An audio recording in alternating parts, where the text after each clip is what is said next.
H1B visa সম্বন্ধে আমরা depth analysis করব, যে ভারতীয়রা কেন এই H1B ভিসা এই পিছনে ছুটে চলেছিল এত বছর ধরে, এবং এই ভিসাটা ভারতীয়দের কাছে ইম্পর্টেন্ট কেন।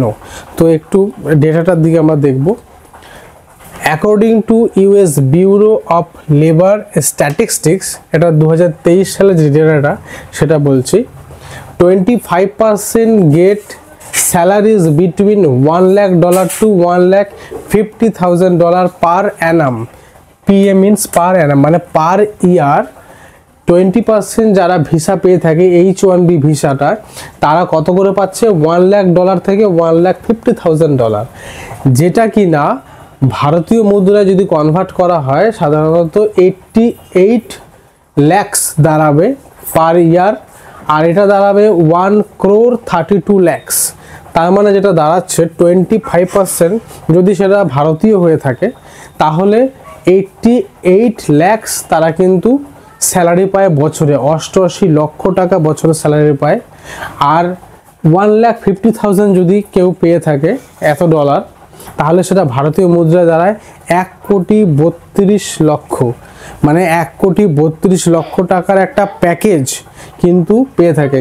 আর এই H1B ভিসা ম্যাক্সিমাম বেনিফিশিয়ারি হচ্ছে ভারত, 70% ভারতীয়রা কিন্তু এই H1B ভিসা থেকে লাভবান হয়েছে।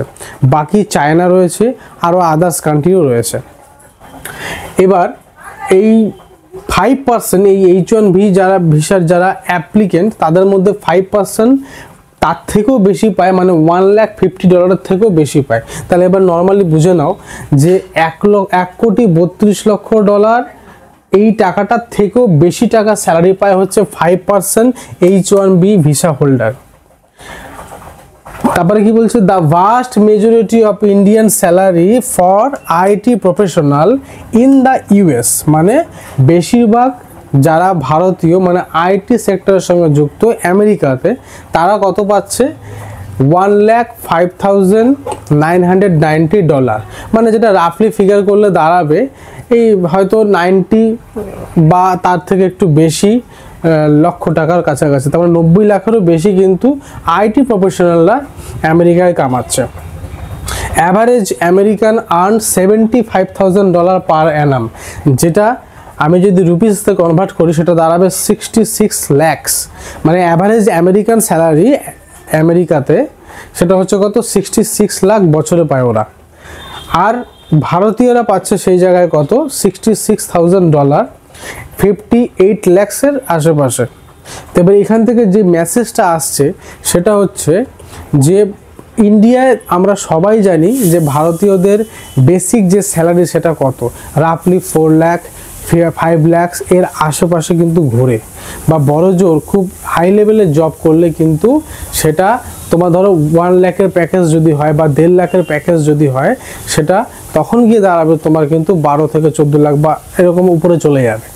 কিন্তু আমেরিকায় সেই সেম পারসন কত করে পাচ্ছে? 88 লাখ পাচ্ছে, কেউ 1,32,00,000 টাকারও প্যাকেজ পাচ্ছে। এবার ওই H1 যে ভিসাটা, H1B ভিসাটা, ওইটা হচ্ছে বেসিক যে ক্রাইটেরিয়াটা সেটা হচ্ছে কি তোমাকে গ্র্যাজুয়েশন করতে হবে, এবং গ্র্যাজুয়েশন করে তুমি যদি রাইট ফিট হও আমেরিকায় জব করার জন্য, মানে যে জবের যে স্কিলগুলো রিকোয়ারমেন্ট আছে সেই হাইটেক যে কোম্পানিগুলো, যেমন হচ্ছে তোমার গুগল, মাইক্রোসফট, তারপরে তোমার হচ্ছে গিয়ে অ্যামাজন, এই সমস্ত যে কোম্পানিগুলো রয়েছে সেখানে সার্ভিস করার জন্য যে স্কিল রিকোয়ারমেন্ট রয়েছে সেটা যদি তোমার ফুলফিল হয় আর তুমি যদি গ্র্যাজুয়েশন করে থাকো, বেসিক মানে রিকোয়ারমেন্টের কথা বলছি, তাহলে তুমি কিন্তু এখানটায় মানে সিলেক্টেড হতে পারবে। এবার ঘটনা হচ্ছে এতদিন পর্যন্ত যেটা ভিসার প্রাইস ছিল সেটা হচ্ছে তোমার 1.5 লক্ষ থেকে 4 লক্ষের আশেপাশে, 4 লক্ষও না, 4 লক্ষের নিচে, মানে 4 লক্ষের আশেপাশে সামান্য একটা অ্যামাউন্ট, যেটা দিয়ে বহু ভারতীয়রাই কিন্তু এই H1B ভিসাটা অ্যাপ্লাই করতেন। কিন্তু বর্তমানে দেখা যাচ্ছে 88 লাখ ট্রাম্প গভর্নমেন্ট এসে করে দিয়েছে, যেটা কিন্তু বহু সংখ্যক ভারতীয় যারা স্টুডেন্ট যারা আমেরিকায় জব করার কথা ভাবছেন তাদের পক্ষে কিন্তু সেটা ডিফিকাল্ট হয়ে যাবে। এবং ভারত ওই যে হাইলি ট্যালেন্টেড যে স্টুডেন্টগুলো আছে তাদের যে কর্মসংস্থান সেটা করতেও কিন্তু একটা চাপ হয়ে দাঁড়াবে, কারণ তারা একটা হিউজ নাম্বার কিন্তু আমেরিকায় জব করতো বা ডাইভার্সিফাই হয়ে যেত, এবং তারা যদি এখন ভারতে থাকে তাদের জন্য কিন্তু জবটাকে মানে অফার করাটাও ভারতের কাছে বড় বড় কোম্পানিগুলোর কাছে কিন্তু হয়তো একটা ডিফিকাল্টি চলে আসবে। তো এবার এখানে একটা জিনিস বোঝার আছে, ভারতে কি পরিমাণ স্যালারি আমরা পেয়ে থাকি কিন্তু আমেরিকায় গেলে কি পরিমাণ স্যালারি আমরা পাচ্ছি এই ডেটাটা থেকে কিন্তু বেরিয়ে আসছে। সেটা কিন্তু ভারতীয় ডেটা নয়, এটা কিন্তু bureau of labour statistics US এর ডেটা, সেই ডেটা থেকে বেরিয়ে আসছে। তার মানে তুমি যদি 88 লক্ষ টাকা প্যাকেজ পাও বা 1 কোটি টাকার উপরে প্যাকেজ পাও, তুমি কেন যাবে না আমেরিকায়? ইন্ডিয়ান কোম্পানি কোনোদিনই এত টাকা তোমাকে পে করবে না, তোমার যতই স্কিল থাক। বেসিক যে ডেটাটা বলছে হয়তো খুব রেয়ার থেকে রেয়ার পার্সন কিন্তু এটা পায়, হয়তো খুব রেয়ার সিও ফিও এই ধরনের লোক হয়তো পাবে কোম্পানির। তাহলে এইটা একটা কারণ। এবার আরেকটা কারণ যেটা আমেরিকার যে 88 থেকে 90 লাখের মতো যে ভারতীয় প্রবাসী রয়েছে তাদের কিভাবে সেই সংখ্যাটা হয়েছে সেটা আলোচনা করছি। তো এই যে ভিসাটা সেটার যে মেয়াদ সেটা একবার যদি স্যাংশন হয়ে যায় 6 ইয়ার্স হয়ে যায়, মানে 1 থেকে 6 ইয়ার্স অবধি হবে। এইবার ওই 6 ইয়ার্সের মধ্যে তোমাকে অ্যাপ্লাই করতে হবে ওখানে রেসিডেন্ট হিসেবে থাকার জন্য, পার্মানেন্ট রেসিডেন্ট, সেটা হচ্ছে green card. Most of the ভারতীয় ওই গ্রিন কার্ডের জন্য অ্যাপ্লাই করে। গ্রিন কার্ডটা যদি পাওয়া যায় তখন কিন্তু তুমি কমপ্লিটলি আমেরিকার রেসিডেন্ট হয়ে গেলে তুমি ওখানে কিন্তু ভোটাধিকার পাওয়ার পেয়ে যাবে। আর যদি তুমি ওখানটা এলিজেবল না হও বা কোনো কারণে কোনো দুর্নীতির সঙ্গে জড়িয়ে গেলে বা কোনো কারণে কোনো অ্যান্টি সোশ্যাল অ্যাক্টিভিটি করলে তাহলে তোমাকে তো সেই গভর্নমেন্ট দেবে না, কোনো গভর্নমেন্টই দেবে না। তো সাপোজ তুমি পেয়ে গেলে তাহলে তুমি 6 বছরের মধ্যেই তুমি কিন্তু ওখানকার রেসিডেন্ট হওয়ার জন্য অ্যাপ্লাই করতে পারছো বা আগামী দিনে তুমি ওখানকার পার্মানেন্ট রেসিডেন্টও হতে পারছো। তাহলে এটা একটা বড় অপরচুনিটি ভারতীয়দের আমেরিকা যে অত্যন্ত আধুনিক সমাজে বসবাস করার জন্য যে অপরচুনিটিটা যে লোভটা ছিল সেটা কিন্তু এতদিন ধরে সেই সুযোগটাকে কিন্তু কাজে লাগিয়েছে, ডেটাটা তাই বলছে। প্লাস এখানে আরেকটা জিনিস বোঝার আছে, এবার যদি কোনো কারণে ওইখানে ভিসাটা না হয়, মানে ওই 6 বছরের মধ্যে যদি পার্মানেন্ট গ্রিন কার্ডটা না পাওয়া যায় তাহলে সামহাও ইউএস তোমাকে ত্যাগ করতে হবে 1 বছরের জন্য, দিয়ে তুমি এসে আবার ভিসা এক্সটেনশন করাতে পারবে। মানে 1 বছর তোমাকে আমেরিকার বাইরে যেতেই হবে যদি তোমার গ্রিন কার্ড না হয়ে থাকে। তো এটা একটা ভিসার রেস্ট্রিকশন। কিন্তু এখন ডোনাল্ড ট্রাম্পের যে গভর্নমেন্ট তারা এসে কিন্তু 88 লক্ষ টাকা করে দেওয়ার কারণে এই জিনিসটা কিন্তু হচ্ছে না। এখন বহু ভারতীয়রাই কিন্তু ইন্ডিয়াতে থাকতে বাধ্য হবে।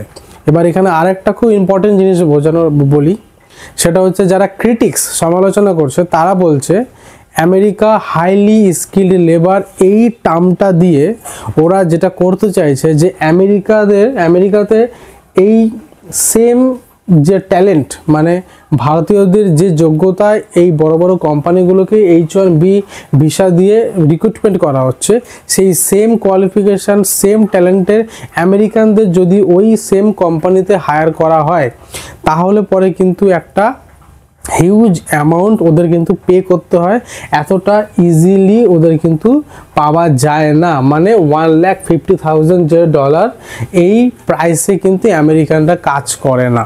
অর্থাৎ বড় বড় কোম্পানিরা যেটা বলতে চাইছে যে আমরা হাই স্কিল লেবার আনার মধ্যে দিয়ে অ্যাকচুয়ালি এই টার্মটা দিয়ে আনডাইরেক্টলি বলতে চাইছে যে আমরা চিপ লেবার নিয়ে আসবো আর ম্যাক্সিমাম প্রফিট করব। এটা একটা খুব ইম্পর্টেন্ট কথা, চিপ লেবার মানে আমি কম টাকা দিয়ে ম্যাক্সিমাম প্রফিট করব।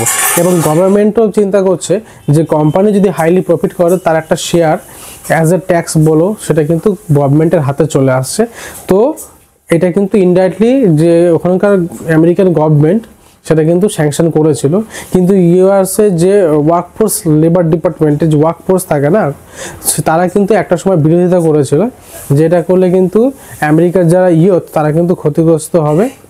তো কিন্তু শেষ পর্যন্ত কিন্তু যারা বিজনেস ক্লাস অর্থাৎ হাইটেক কোম্পানি তাদের কিন্তু প্রভাব খাটিয়ে এই ভিসাটাকে কিন্তু মানে লতে কনভার্ট করে দেয়, যার ফলে আমেরিকায় এখনো পর্যন্ত যেটা ইমিগ্রেশন ভিসা বলা হয়, মানে ভারতের বাইরের আমেরিকার বাইরে যারা আছে অর্থাৎ ভারত, চীন এই সমস্ত দেশ থেকে চিপ লেবার নিয়ে এসে ওরা ওই সব কোম্পানিগুলো ম্যাক্সিমাম প্রফিট করবে, তাহলে ম্যাক্সিমাম গ্রো হবে।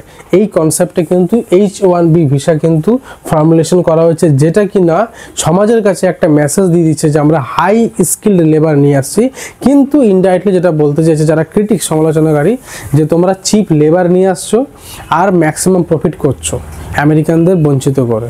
এইটা হচ্ছে ব্যাপার। কিন্তু আমেরিকান গভর্নমেন্ট, যেটা ডোনাল্ড ট্রাম্পের গভর্নমেন্ট, দেখবে ডোনাল্ড ট্রাম্পের একটা নাড়া লাগিয়েছিল, যেটা হচ্ছে আমেরিকা ফার্স্ট পলিসি।